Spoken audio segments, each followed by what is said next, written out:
our voice in the world.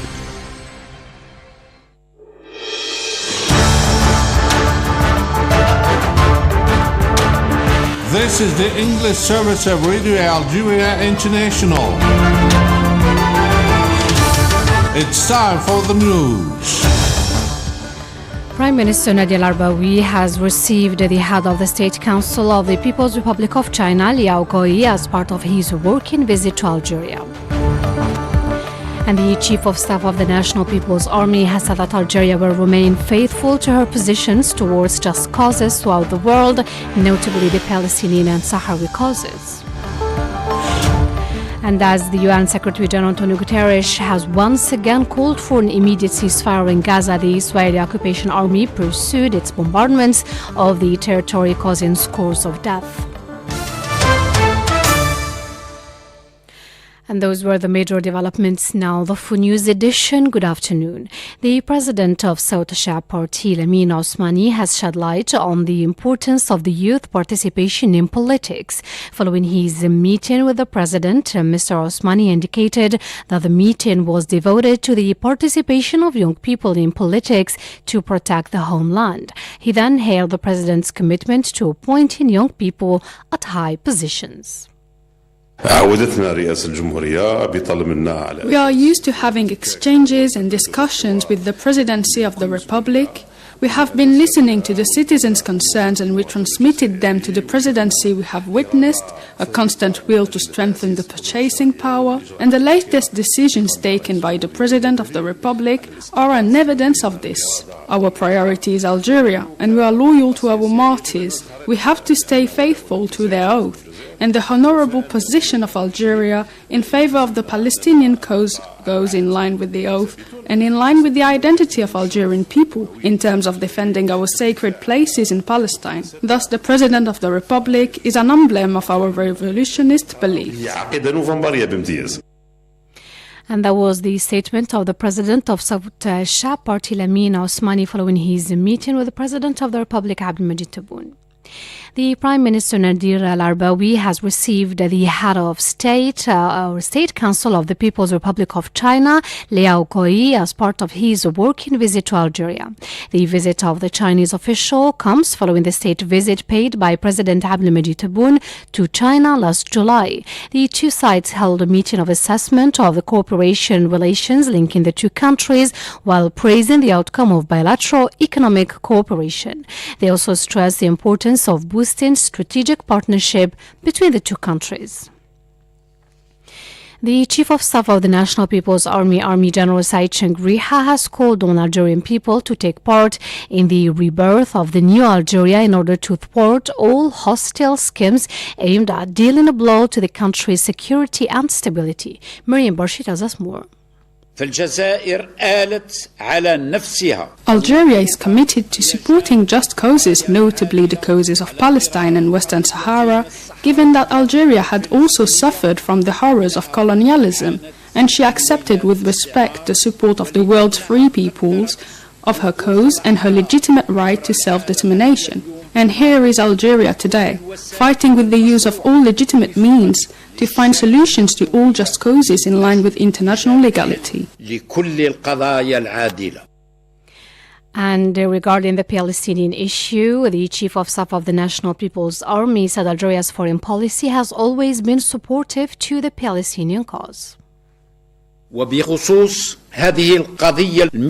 Regarding this vital cause within Algeria's foreign policy, Algeria's position has always been a position of clear support, and this has been reflected by the official statements of Algeria's high authorities, who condemn the aggression committed against the Palestinian people. Algeria's position is also reflected by the decision to welcome the wounded, particularly children, in national hospitals and sending humanitarian and medical aid to Palestinians in Gaza.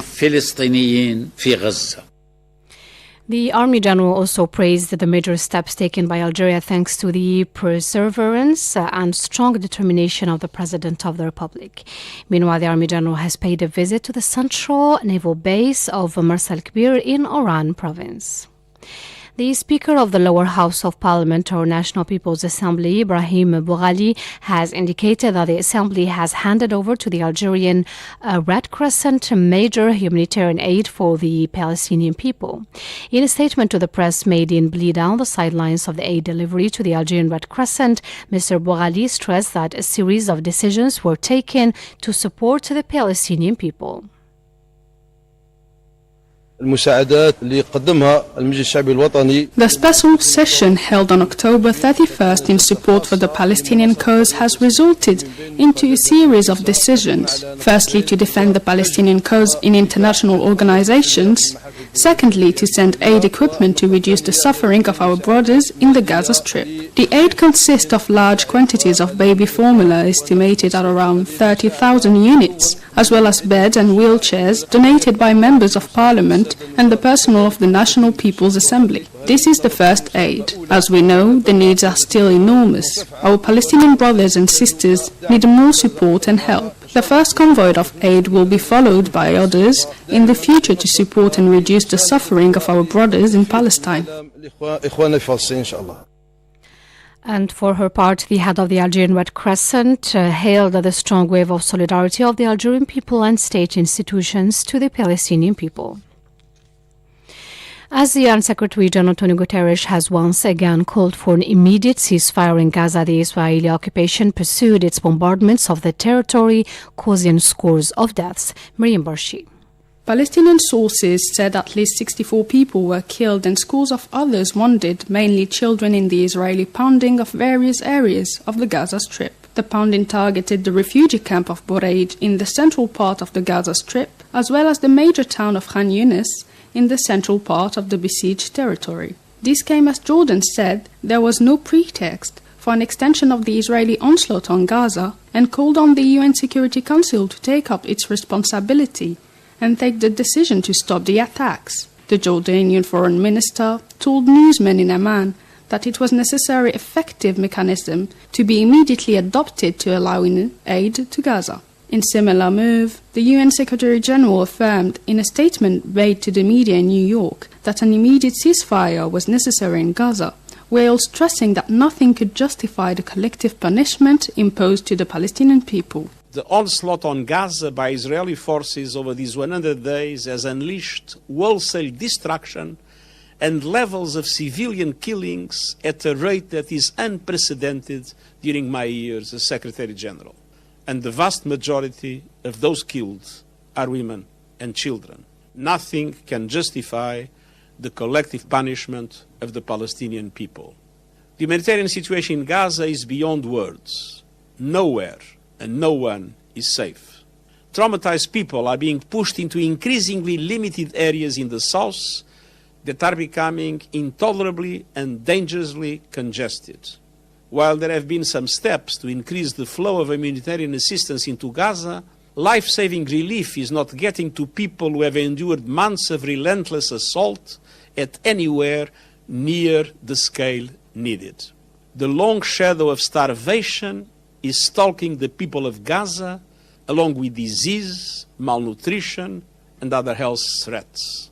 And I'm deeply troubled by the clear violation of international humanitarian law that we are witnessing. Earlier, China and the Arab League urged for a comprehensive ceasefire to be immediately enforced in the Gaza Strip and for a cessation of all forms of violence carried out against civilians, as well as all violations of international and humanitarian law. In a joint statement released in Cairo, the Secretary General of the Arab League and the Chinese Foreign Minister called for the immediate release of the captives and the creation of a mechanism allowing for sustainable, unconditional, rapid and safe access to humanitarian aid. 14 hours 39 minutes Algiers time. Is still listening to Radio Algeria International. And the Palestinian Authority spokesman Nabil Abu Rudaina has spoke out in favor of a U.S. foreign policy change regarding the Palestinian people, of an end to be put to Israel's acts of aggression on the Gaza Strip and the West Bank. Reacting to media leaks about U.S. demand for a reform within the Palestinian Authority, affirmed that any unnecessary change or reform would be undertaken according to a Palestinian agenda only. The Palestinian Presidency presidency spokesman stated that all continued attempts aimed at undermining the Palestinians' national and independent decision would be doomed to failure. He called on the U.S. administration to stop allowing the Israeli occupation to continue to violate the international law and the UN resolutions, advocating the necessity to work seriously and efficiently towards ending occupation and setting up an independent state to achieve peace and security in the region. And UNICEF said that during the year 2024, children in the whole world will probably be more exposed to violence, war, and economic crises. In a recent study on children's expectations for year 2024, UNICEF described a short-term future characterized by persistent conflict and an economic uncertainty. According to the study, the possibility of a conflict will be heightened by an increase in rivalry between the world powers, threatening the rights and life of children as violence and war threatens not only the existence of children but also threaten education, resources, healthcare, and nutrition. The report expressed its concerns at the fragmented multilateral system for its failure to produce results on key issues regarding children. You're still listening to Radio Algeria International, and back to the country. Now, Algeria has made a 1-1 draw with Angola in her opening game at the Africa Cup of Nations. The striker Baghdad Bounedjah gave Algeria the lead after 18 minutes in Bouaké and then had a stunning second goal. This allowed for a tight offside call soon after. Algeria's second match will be against Burkina Faso next Saturday to then play Mauritania 3 days later. 14 hours 42 minutes Algeria's time. You're still listening to Radio Algeria International, and now the headlines. Prime Minister Nadir Larbawi has received the head of the State Council of the People's Republic of China, Liao Guoyi, as part of his working visit to Algeria. And the Chief of Staff of the National People's Army has said that Algeria will remain faithful to her positions towards just causes throughout the world, notably the Palestinian and Sahrawi causes.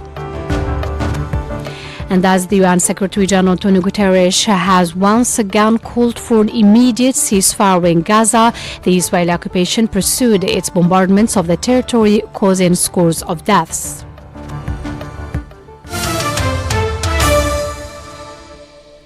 That's it for our news bulletin. I invite you now to listen to our health magazine, compiled and presented by Mohammed Khatil.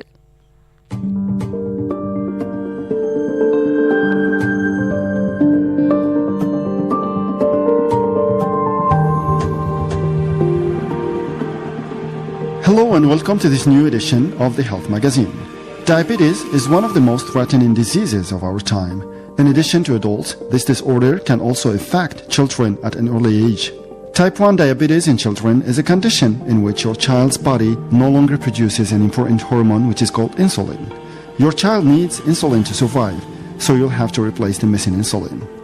Type 1 diabetes in children used to be known as juvenile diabetes or insulino-dependent diabetes. The diagnosis of type 1 diabetes in children can be overwhelming at first. Suddenly, you and your child, depending on his or her age, must learn how to give injections, count carbohydrates, and monitor blood sugar. Type 1 diabetes in children requires consistent care, but advances in blood sugar monitoring and insulin delivery have improved the daily management of the condition.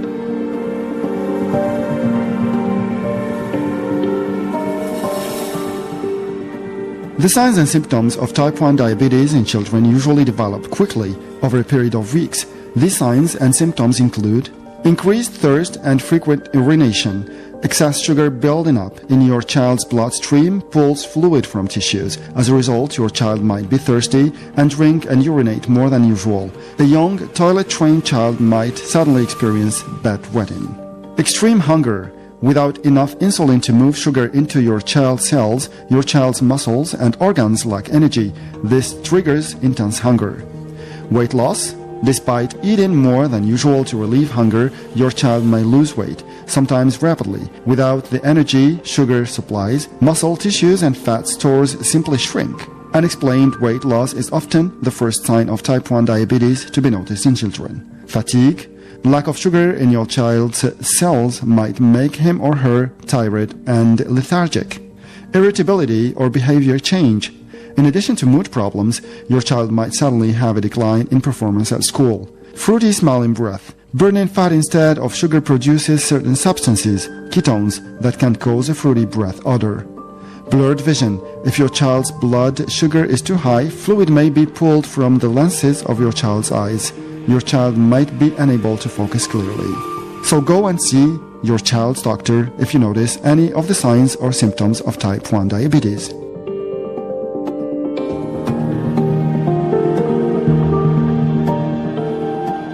The exact cause of type 1 diabetes is unknown, but in most people with type 1 diabetes, the body's immune system, which normally fights harmful bacteria and viruses, mistakenly destroys insulin-producing islet cells in the pancreas. Genetics and environmental factors appear to play a role in this process as well.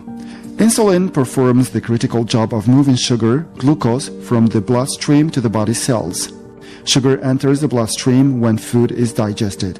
Once the islet cells of the pancreas are destroyed, your child produces little or no insulin at all. As a result, glucose builds up in your child's bloodstream where it can cause life-threatening complications. Risk factors for type 1 diabetes in children include family history. Anyone with a parent or siblings with type 1 diabetes has a slightly increased risk of developing the condition. Genetic susceptibility. The presence of certain genes indicates an increased risk of developing type 1 diabetes. Environmental risk factors might include certain viruses. Exposure to various viruses may trigger the autoimmune destruction of the islet cells. Diet. No specific dietary factor or nutrient in infancy has been shown to play a role in the development of type 1 diabetes. However, early intake of cow's milk has been linked to an increased risk of type 1 diabetes, while breastfeeding might lower the risk. Complications of type 1 diabetes develop gradually if blood sugar levels aren't well controlled over a prolonged period of time. Diabetes complications can eventually be disabling or even life-threatening. Those complications include heart and blood vessel disease. Diabetes dramatically increases your child's risk of developing conditions such as coronary artery disease with chest pain, heart attack, stroke, narrowing of the arteries, and so on and so forth. Nerve damaging. Excess sugar can injure the walls of the tiny blood vessels that nourish your child's nerves, especially in the legs. Kidney damage. Diabetes can damage the numerous tiny blood vessels clusters that filter waste from your child's blood. Eye damage. Diabetes can damage the blood vessels of the retina, which may lead to poor vision and even possibly causing blindness. Skin conditions. Diabetes may leave your child more prone to skin problems, including bacterial infections, fungal infections, and itching. And osteoporosis. Diabetes may lead to lower than normal bone mineral density, increasing your child's risk of osteoporosis as an adult.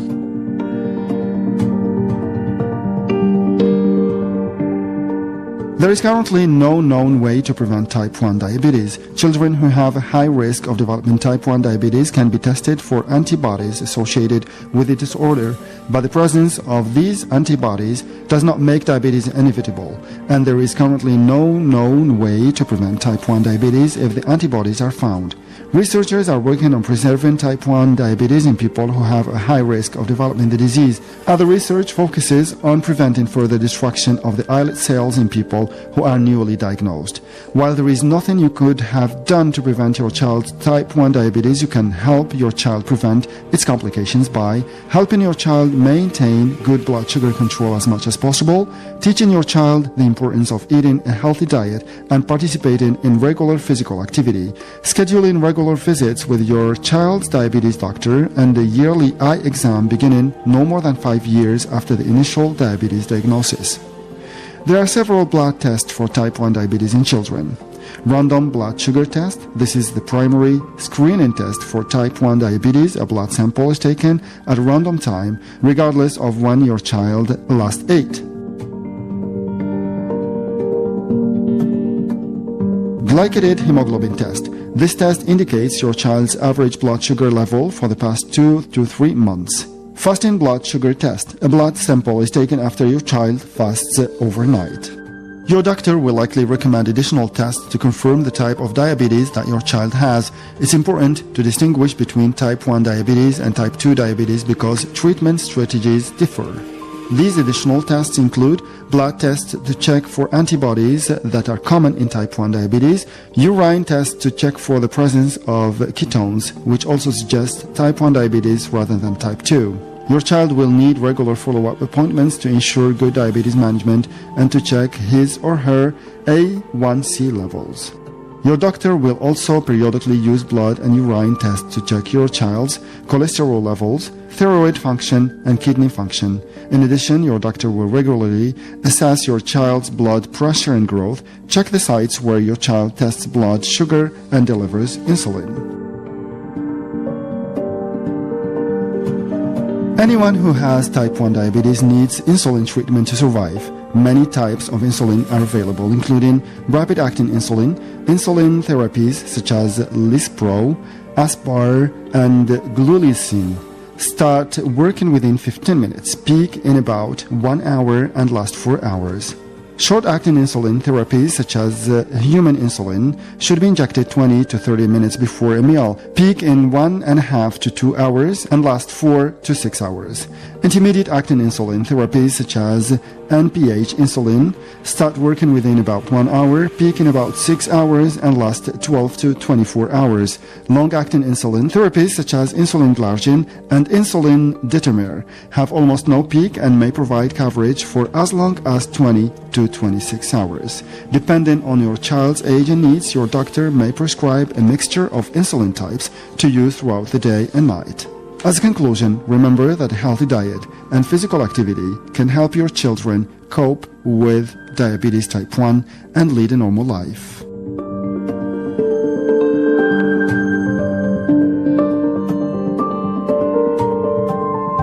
And with this, we come to the end of this edition of the Health Magazine. Do join us next week for a new edition of our program with another health issue to shed light on. Goodbye for now.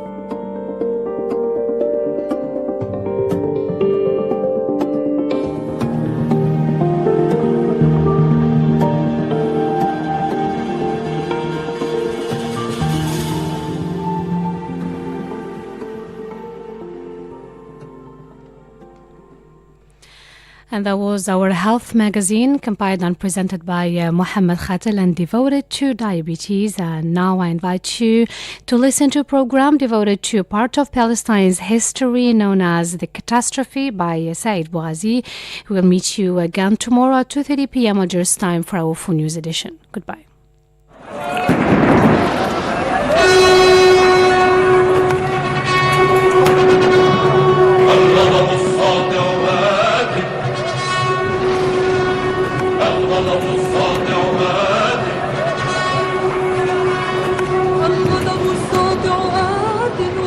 The foundational events of the Nakba took place during and shortly after the 1948 Palestine War, including 78% of mandatory Palestine being declared as Israel, the expulsion of 800,000 Palestinians, the related depopulation and destruction of over 500 Palestinian villages by Zionist armed forces, and subsequent geographical erasure, the denial of the Palestinian right of return, the creation of permanent Palestinian refugees, and the shattering of Palestinian society.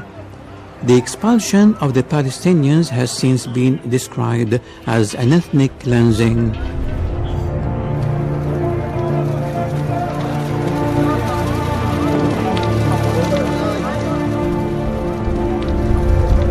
Before the Nakba, Palestine was a multi-ethnic and multicultural society.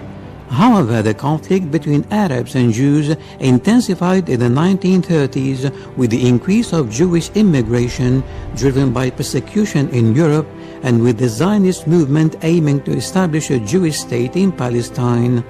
In November 1947, the United Nations General Assembly passed a resolution partitioning Palestine into two states, one Jewish and one Arab, with the holy city of Al-Quds under a UN administration.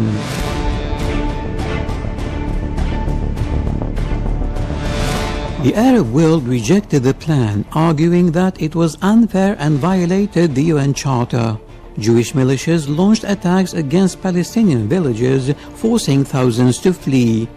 The situation escalated into a full-blown war in 1948 with the end of the British mandate and the departure of British forces, the declaration of independence of the State of Israel, and the entry of neighboring Arab armies. The newly established Zionist forces launched a major offensive. The result of the war was the permanent displacement of more than half of the Palestinian population.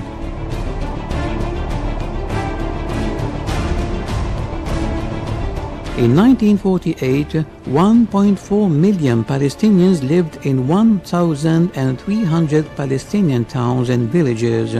More than 800,000 of the population were driven out of their homeland to the West Bank and Gaza Strip, neighboring Arab countries and other countries of the world. As early as December 1948, the UN General Assembly called for refugee return, property restitution and compensation, Resolution 194.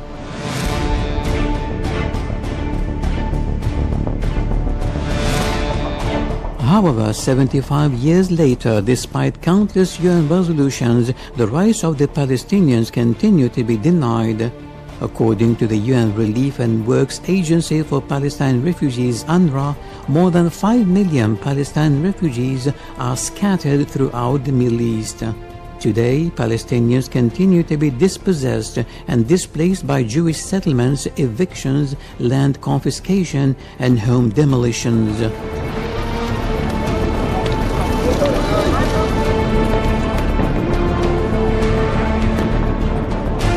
The Nakba anniversary is a reminder not only of those tragic events of 1948, but of the ongoing injustice suffered by the Palestinians. The Nakba had a profound impact on the Palestinian people who lost their homes, their land and their way of life. It remains a deeply traumatic event in their collective memory and continues to shape their struggle for justice and for their right to return to their homes. In 2022, the UN General Assembly requested that this anniversary be commemorated on 15th May 2023 for the first time in the history of the United Nations.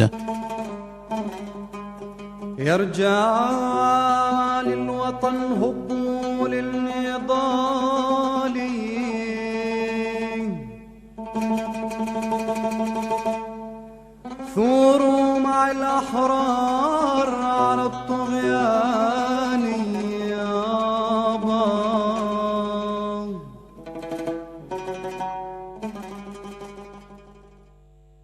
إذاعة الجزائر الدولية.